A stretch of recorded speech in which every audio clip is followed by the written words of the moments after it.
Have you ever read the stories about Jesus and wondered about the people around him? The ones who supported him, but also the ones who were constantly challenging him? Well, today we're going to take a journey, way back, over 2,000 years, to get to know two of the most powerful groups from that time, the Pharisees and the Sadducees. And believe me, their story is about so much more than just ancient religion. It's a story about power, about politics, and really, about the human heart. So first up, the name we've all heard a million times, the Pharisees. We hear them mentioned constantly, but who were they, really? Were they just a bunch of stuffy rule followers, or was there something more going on? And then you got the Sadducees. They don't get as much airtime in the story, but make no mistake, these guys were the absolute power brokers, the insiders running the show at the most important place in the entire nation. Which brings us to the big question, right? In a country living under Roman rule, how did these two religious groups get to be so unbelievably powerful? Their story is all about influence, authority, and a deep struggle for the very soul of their people. See, to really get a handle on their power, you have to understand that for Jewish society back then, faith wasn't just a part of life, it was life.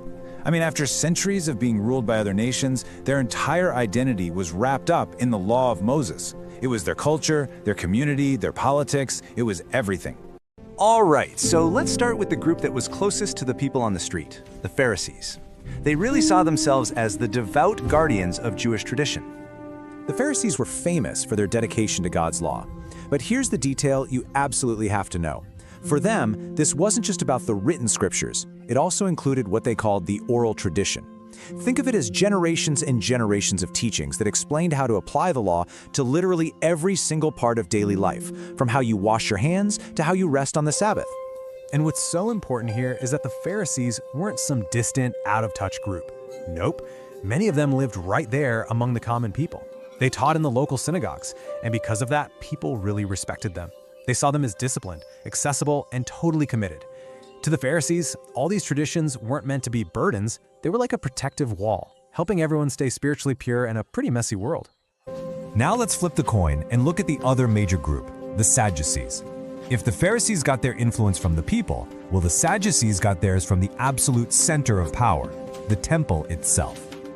The Sadducees were the establishment. Simple as that. They were the priestly class, mostly from wealthy, powerful families, and they were in charge of the temple, which was the economic and religious heart of the nation. And here's the big difference. Unlike the Pharisees, they only accepted the written law of Moses. They completely rejected all those oral traditions. Their power was all about institutions, and their number one job was keeping things stable with Rome. Now, this disagreement over what counted as scripture, it created this massive split between them. For instance, the Pharisees believed in things like the resurrection of the dead, angels and spirits, but the Sadducees, they looked at the books of Moses, didn't see it mentioned explicitly, and so they rejected the idea of resurrection completely. That's a fundamental disagreement about life, death, and everything after. So what you have are two totally different paths to influence. You've got the Pharisees, focused on personal holiness and daily religious life among regular people, and then you have the Sadducees, this elite group focused on the temple, on institutional power, and on politics. Two incredibly powerful factions, often butting heads, both fighting for control. And right into the middle of this tense situation walks Jesus. And his message of uncomfortable truth, it didn't just challenge one side or the other, it basically challenged the foundations of both of their systems. You see, Jesus' big critique of the Pharisees wasn't that they were too religious. It was that their religion had for some become a performance. He called them out, saying that in their focus on all the tiny details of tradition, they'd started to neglect the heart of the law, things like justice, mercy, and love.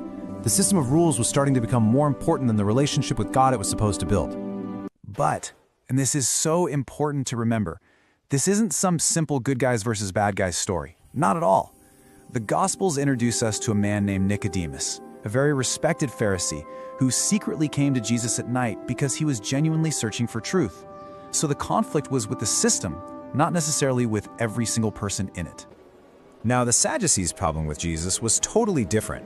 It was less about theology and way more about politics.